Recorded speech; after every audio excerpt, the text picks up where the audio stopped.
สวัสดีสวัสดีและสวัสดีทุกคนบรรยากาศอยู่ไห้อยู่สวนมากับบ่าวปูเพิ่นมานี่บรรยากาศยามแลงอยู่น้องเปิดเพลงยามสวนจะได้อะไรบ่าวปูมานี่ ได้เลิกงานแล้วเนาะมื่อนี้ก็เลิกงานแล้ว มาเห็นยังเลย เต่าลูกเรียน ที่เต่าลูกที่เรียนมาได้เลยเต่ามาได้เลย เฮ็ดในเบิ่งด้วยหาเจ้าฮะ รถบอสู้ประเด็นไอ้บางแบบคอยแล้วถ้าคอยได้ บ่โอ้ไว้อยู่เด้อบ อสู้ บรรยากาศยามแลงพี่น้องตอนประมาณอยู่5 โมงเย็นพี่น้องเราให้เลาะสวนคือเก่ามื้อนี้สิมาสัมภาษณ์เบิ่งบาบูว่าเฮ็ดหยังมื้อนี้นะตอนแรกมื้อนี้เพิ่นว่าอย่างงี้เพิ่นว่าสิมาโยงทุเรียนกับเต้าลูกทุเรียนมื้อนี้สิมาถามเบิ่งเพิ่นว่าเพิ่นเฮ็ดหยังมื้อนี้นะสิมาสัมภาษณ์เบิ่งบาบูว่าเฮ็ดหยังมื้อนี้นะตอนแรกมื้อนี้เพิ่นว่าอย่างงี้เพิ่นว่า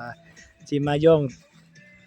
ทุเรียนกับเต้าลูกทุเรียนมื้อนี้สิมาถามเบิ่งเพิ่นว่าเพิ่นเฮ็ดหยังมื้อนี้นะแป้งอยู่ตามสวนพี่น้องเรียนนำกันเป็นน้องที่กระเจ้าโยกแล้วแล้วก็เต้าลูกแล้วนี่มันจะอันนี้คือเต่าแล้วเนาะเส้นเชือกฟางตัวนี้เชือกฟางคือบ้านเฮาเอิ้นว่าเชือกฟางนี่อันนี้เชือกฟางเขาจงห้อยไว้นี่คือที่ลูกที่มัดไว้บ่ให้มันเป็นห้อยอันนี้คือแบบนี้แหละ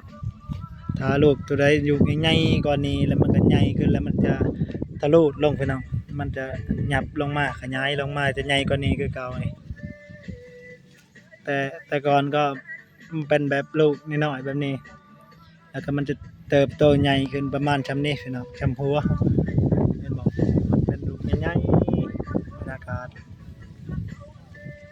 อันนี้คือที่เชือกเขาเจ้าโยงตัวนี้นะและเชือกตัวนี้เขาเจ้าที่เฮ็ดมัดลูกมันไว้ลูกเต่ามันได้เกินว่าลูกมัดเต่าลูกทุเรียนเนาะบรรยากาศยามลำแรงเสียงนกเสียงหนูห้องประมาณนี้แต่ละลูกแต่ละต้นกันดกเลยพี่น้องแต่ละลูกแต่ละต้นและนี่คือบรรยากาศยามสวนทุเรียนเนาะบรรยากาศสวนทุเรียนประมาณอยู่ต้นนี่ประมาณอยู่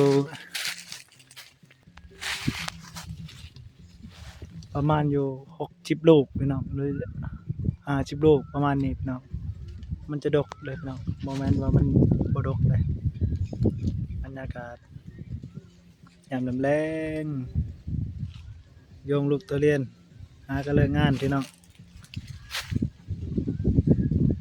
มาเบิ่งนำกันบรรยากาศยามแรงมาเบิ่งมักทุเรียนพี่น้อง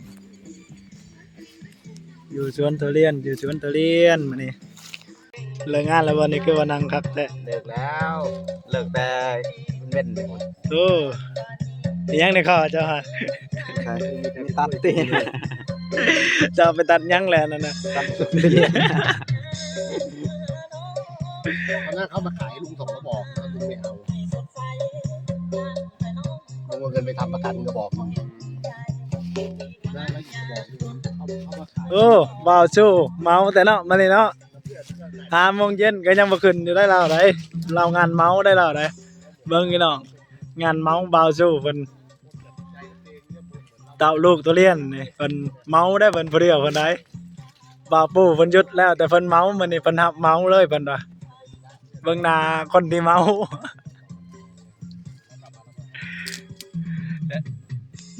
พอมาตอนหลังแล้วไปซื้อเท่าไหร่เขาก็ไปขายลุงเลยขายเลย ประมาณนี้พี่น้องที่พระเจ้า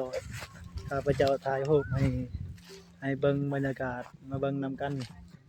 ว่าบ้านเพิ่นกับบ้านเฮาสิคือกันบ่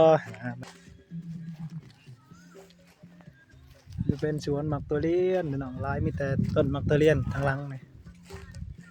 ทางหลังข้าพเจ้ามีแต่ต้นมักทุเรียนหลายประมาณอยู่ หลายต้นป่า3-4,000ต้นพี่น้องมันจะหลายมันจะงาวประมาณอยู่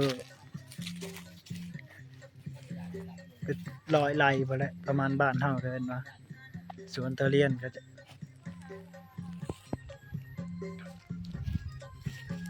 อันนั้นคือท้องฟ้าที่กำลังเย็นๆประมาณ5 โมงเย็นอากาศพี่น้องบรรยากาศ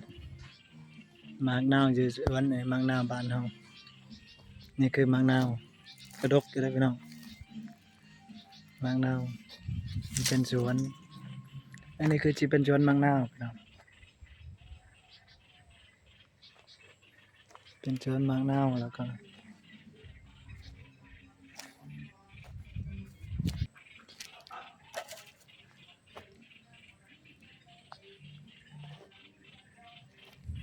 สวนหมากนาวหมากม่วงพี่น้องบรรยากาศยามแลงเสียงนกเสียงหนูฮ้องเสียงนกก็หลายเลยพี่น้องหมากนาวล่มอยู่ทางนาคือมันจะเป็นสวนผักขะพี่น้อง